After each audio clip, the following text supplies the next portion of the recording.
Mahalakshmi stores.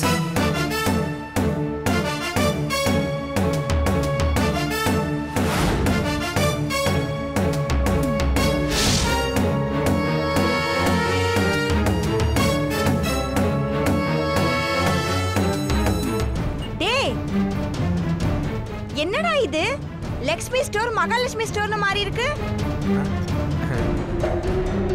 நம்ம அப்பத்தா பேரு பாக்கியலட்சுமி தானே, இது என்ன புதுசா மகாலட்சுமின்னு போட்டிருக்க?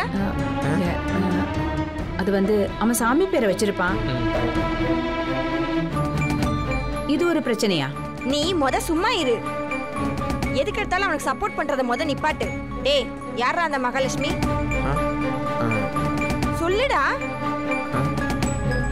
அவ சொல்ல மாட்டான், நான் சொல்றேன். எங்களுக்கு வேண்டாத அந்த குடும்பத்துல இருந்து வந்து துர கூட ஒட்டிக்கிட்டு திரியறாளே, அந்த கேடு கட்டவளோட பேரு தான் மகாலட்சுமி. என்ன அசிங்கப்படுத்தணும்னே இவ இந்த பேரை வச்சிருக்கான். அந்த அர்த்தத்துல வைக்கல. டேய், அவளுக்கும் நம்ம குடும்பத்துக்கு என்னடா சம்பந்தம்? அவ பேரை கடைக்கு மட்டும் எழுதி வச்சிருக்கியா, இல்ல கடையே அவ பேருக்கு எழுதி வச்சிருக்கியா? சொல்ல முடியாது, இவன் எழுதி வச்சாலும் வச்சிருப்பான். அவதான் நல்ல பல்ல காட்டி சிரிச்சு சிரிச்சு பேசி மயக்கி வச்சிருக்காளே. அறிவு, இப்ப புரியுதா நம்மள கடை திறக்கிறதுக்கு வர சொல்லி அவ்ளோ கம்பல் பண்ணது எதுக்குன்னு?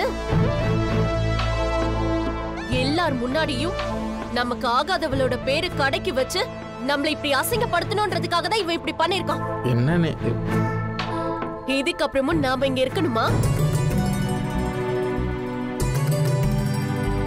அண்ணி,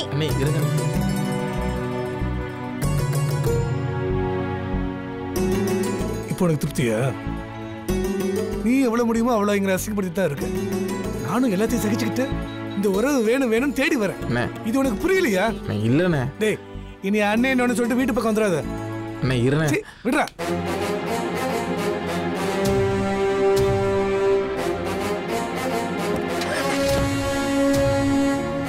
டேய், அண்ணனும் அண்ணியும் கோவப்படுறதுல என்னடா தப்பு இருக்கு? நீ பண்றது உனக்கே சரின்னு படுதா? நம்ம குடும்பத்துக்கு சம்பந்தமே இல்லாத ஒரு பொட்டச்சி பேரை வச்சா என்னடா நினைப்பாங்க மத்தவங்க? உனக்கு பொம்பளைக்கு இருக்கு புடிச்சு போச்சுன்னு நினைக்கிறேன். அவ உன்னை நல்ல பொடி போட்டு மைக்கி தான் வச்சிருக்கா. அவ குச்சியை தட்டினா நல்லா ஆடுறாராமா ஆடுறான்னு குரங்கு மாதிரி குட்டிக்கரணம் போட்டுட்டு இருக்கியா?